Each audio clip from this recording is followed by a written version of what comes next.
In a hurry to school now? Why are you in a hurry to?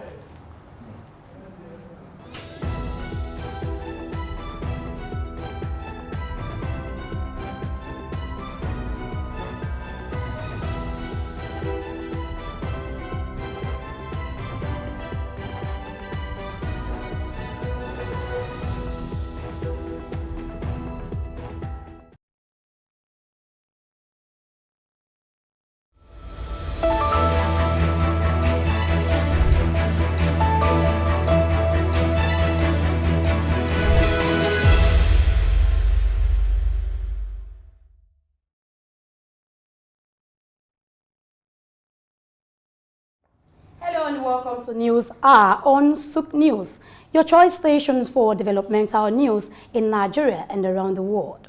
First, the major highlights of the bulletin. President Tinubu inaugurates Innovation Center to empower students' entrepreneurial potentials. Federal Capital Territory Authority takes steps to legalize scrap markets to boost business development. UK government embraces artificial intelligence to streamline administrative tasks. We begin in Nigeria, where President Bola Ahmed Tinubu has inaugurated a 1 billion naira worth International Center for Innovation and Entrepreneurship at the University of Maiduguri. The facility, funded by Alhaji Abdul Samad Rabiu, includes various units such as artisans and handcrafts, laboratories, workshops, laboratories, and graphic and digital media laboratories. Vice President Kashim Shettima, who represented President Tinubu, commended Alhaji Rabiu for his contribution to the university and stated that it aligns with the current administration's renewed hope agenda. While responding, the chairman of BUA Group noted that the initiative was part of the African Corporate Social Responsibility Initiative to support the society. We go on a quick break now. When we return, we'll give you the news in full. Stay with us.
Welcome back. You're watching News Hour right here on Souk News. I'm Adesua Iromoseli. And I am Grace Komolafe.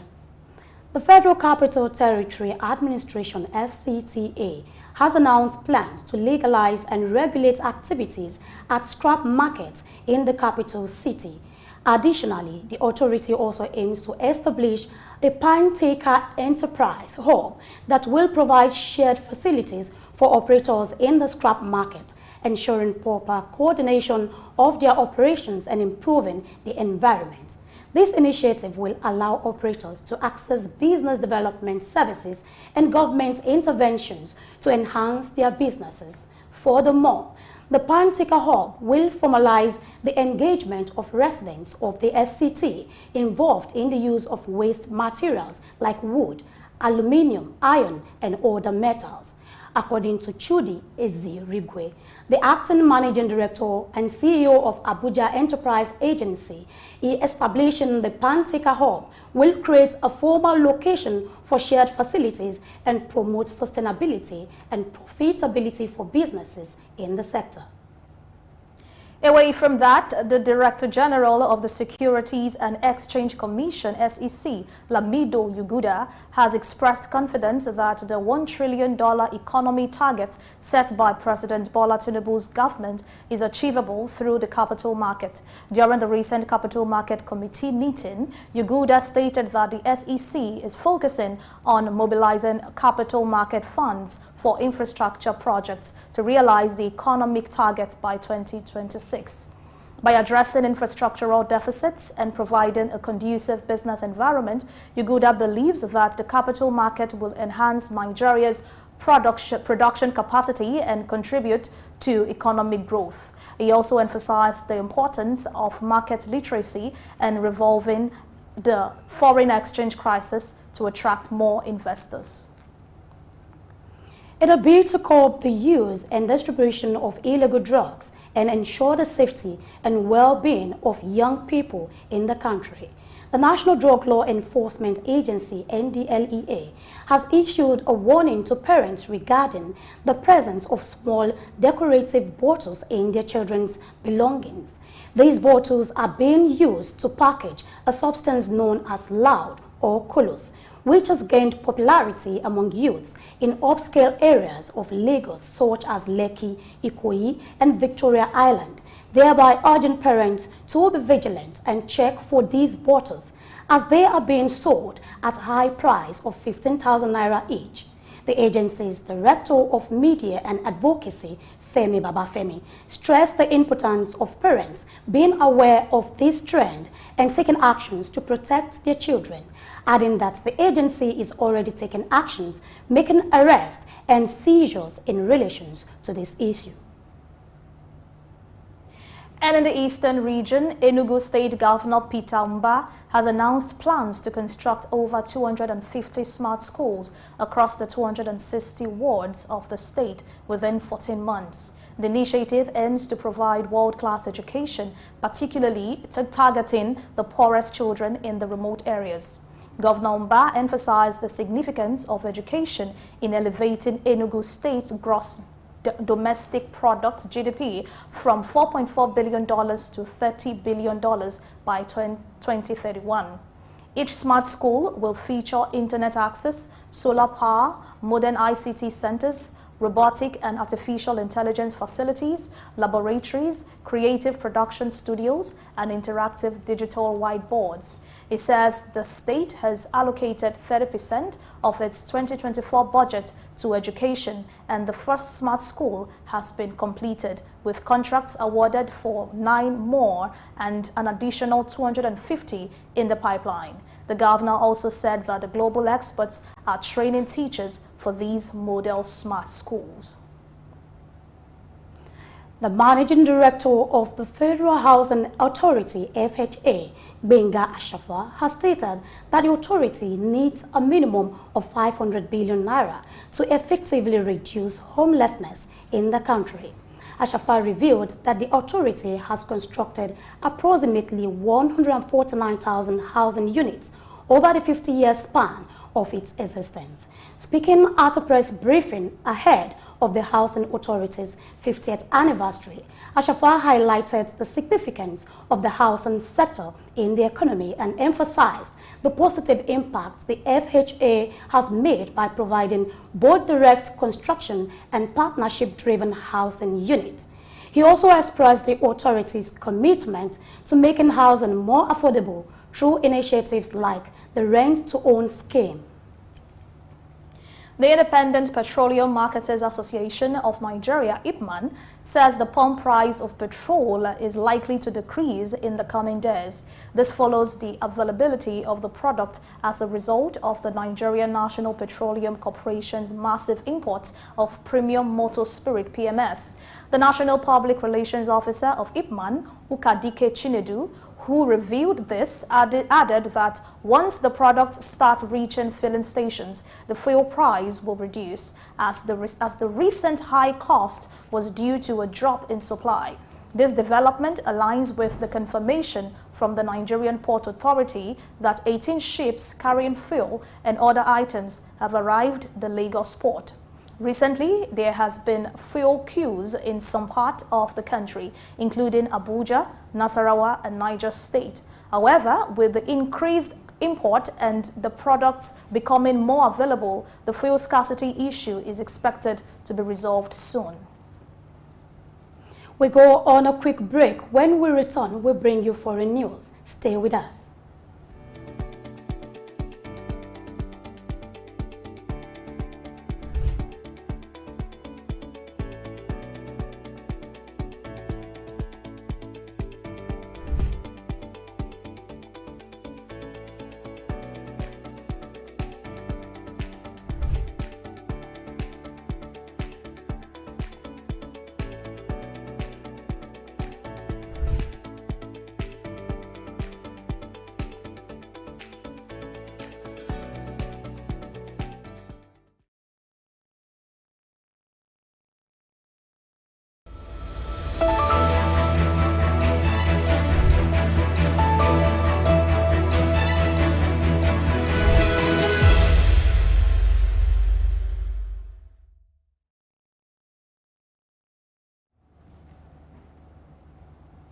Welcome back. It's good to know you're still with us. Now onto the foreign scene. Tens of thousands of candidates, including those vying for presidency, kicked off a month-long election campaign in the Democratic Republic of Congo amidst a tense political climate and ongoing armed conflict in the eastern part of the country. Despite logistical challenges, the Electoral Commission is determined to conduct the elections as scheduled, with over 44 million registered voters expected to participate in choosing their president and legislative representatives. However, concerns remain regarding the technical capacity of the Commission and the credibility of the electoral process, while the crisis in the East, including the resurgence of M23 rebellion, adds another layer of complexity to the situation. Elsewhere in Zimbabwe, Zimbabwe government has declared a state of emergency in Harare due to a severe cholera outbreak that has impacted the capital city, with over 7,000 suspected cases and nearly 1,500 deaths reported since February. The disease has affected all provinces of the country. Harare alone has recorded 12 deaths, cholera cases by bacterium transmitted through contaminated food or water, highlighting the impact of practicing good hygiene by washing hands with soap and consuming boiled or treated water.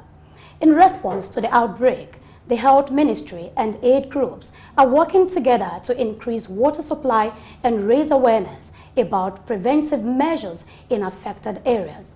However, the country faces challenges such as unreliable drinking water supplies and inadequate infrastructure in some cities.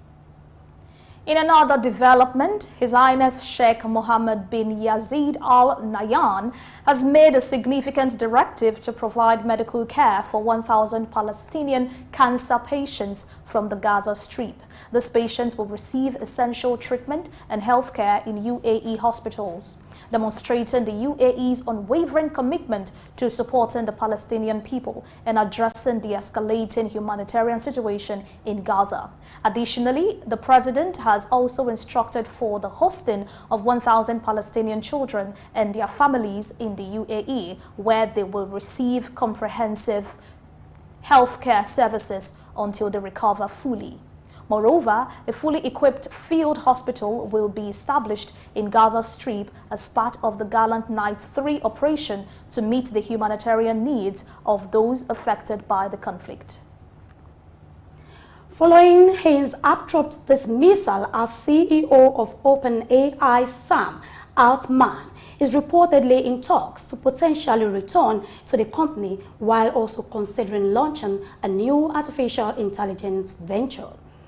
Altman is said to be discussing improvement to OpenAI's governance structure with executives, while exploring the possibility of starting a new AI company with core OpenAI researchers and loyal individuals. The situation remains uncertain with discussions ongoing. Investors, including Microsoft, OpenAI's largest backer, are concerned about the impact of Al-Man in the departure and may push for his reinstatement as CEO to remain top talent. Also, Chancellor of the Exchequer Jeremy Hunt said he would plough £4.5 billion of the funds into 8 manufacturing sectors, including car and green industries, as he seeks to bolster industries the government sees as key to growing the UK economy. The funding includes £2 billion for the automotive industry, £960 million for clean energy, and £975 million for aerospace. Speaking on technology, the UK government is embracing the use of artificial intelligence to streamline administrative tasks and enable police officers, teachers and health workers to prioritize their frontline responsibilities. A review conducted by the government revealed that teachers often spend a day each week on tasks such as data input and daily reports. By reducing administrative workload, police officers will have more time dedicated to addressing crime.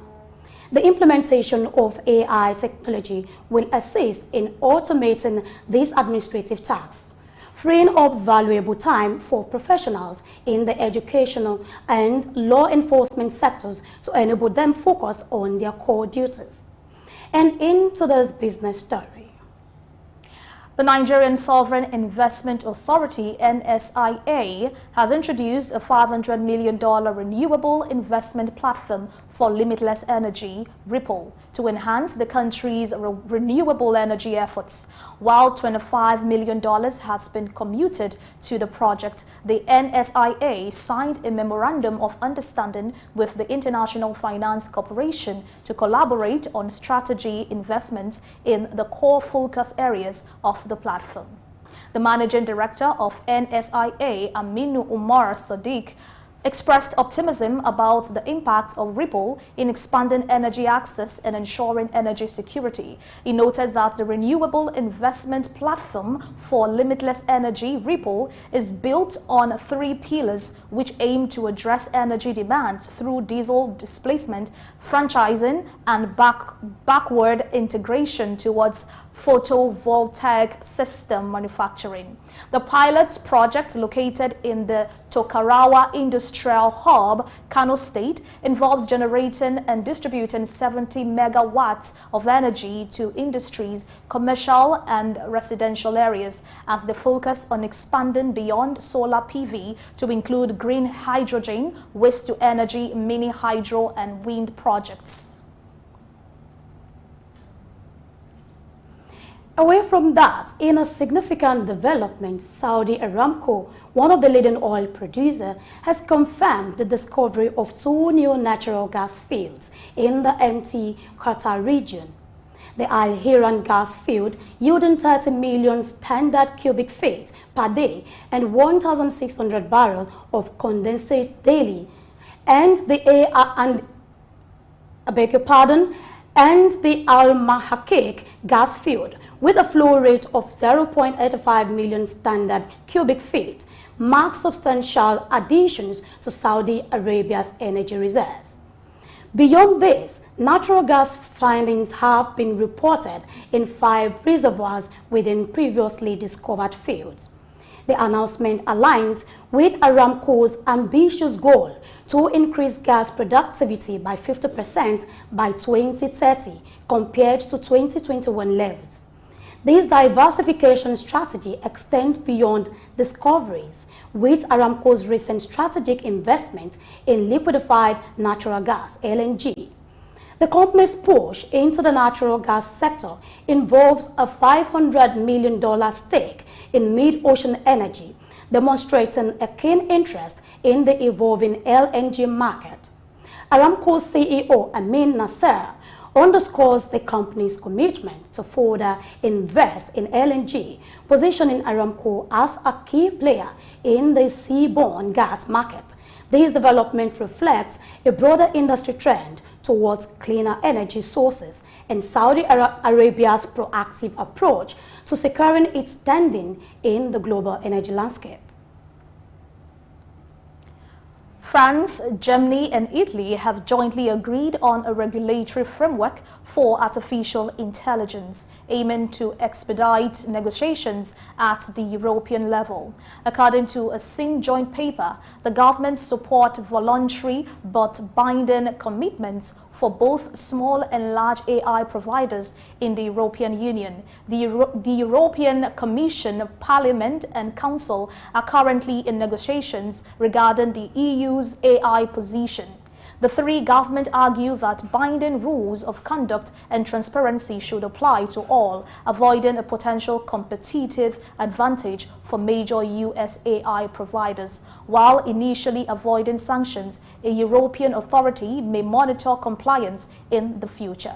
This agreement signifies a step towards unified AI regulations within the European Union, addressing concerns about discrimination, risk, and ensuring a level playing field for both large and small AI providers. At the close of Friday's trading session on the Nigerian Stock Exchange, a total of 441,579,078 shares were traded in 5,883 deals, amounting to a market value of 6,032,959,569 naira and 33 kobo. In comparison to Thursday's NGX trading day, Friday's data indicates a 9% decrease in volume, a 38% increase in turnover, but a 10% decline in the number of deals. The current market capitalization of the Nigerian Stock Exchange stands at 39.1 trillion naira. In summary, 116 equities listed on the NGX were involved in trading activities, resulting in 36 gainers and 19 losers. Multiverse Mining and Exploration led the gainers with a 10% increase in share price, closing at 3.63 naira per share, followed by Prestige Assurance Company, Meteor Industry, and C&I Leasing. On the flip side, Associated Boss Company recorded the largest decrease, closing with a 10% depreciation in share price at 0.81 naira per share, followed by Better Glass Company, the Initiates and Japol Gold and Ventures. Jais Bank had the highest trading volume with 95.2 million shares traded, followed by Guarantee Trust Holdings, the Initiates, and Japol Gold and Ventures.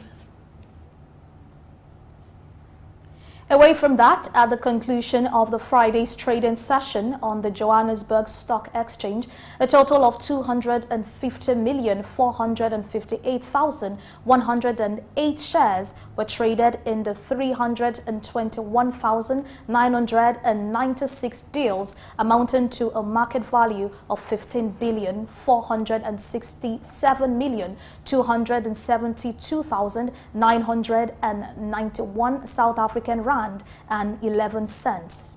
In comparison to Thursday's JSE trading day, Friday's data indicates a 27% decrease in volume, a 22% decrease in turnover, and a 19% decline in the number of deals. The current market capitalization of the Johannesburg Stock Exchange stands at 18.1 trillion South African rand. In summary, 307 equities listed on the JSE were involved in trading activities, resulting in 173 gainers and 105 losers. Adcon Holdings led the gainers with a 21.21% increase in share price, closing at 4 South African rand per share, followed by Delta Property Fund, Bricock, and Seals Fin Holdings. On the flip side, Eastern platinum recorded the largest decrease, closing with a 23.33% depreciation in share price at 0.46 South African Rand per share, followed by African Dawn Capital, Ellis Holding, and Choppies Enterprises. RMB Holdings had the highest trading volume with 25 million shares traded, followed by Growth Point Properties, Redefined Properties, and First Rand. Now returning to the commodity market, where 1 unit of wheat is currently priced at 468.00 US cents. Gold is trading at 1,980.01 US dollars, silver at 23.73 US dollars, and copper at 3.74 US dollars. While Brent crude oil is valued at 80.61 US dollars per barrel. And with that, we call it a wrap on today's News Hour. Many thanks for staying with us. I'm Adesua Iramoseli. And I'm Grace Komolafe. Thank you for listening.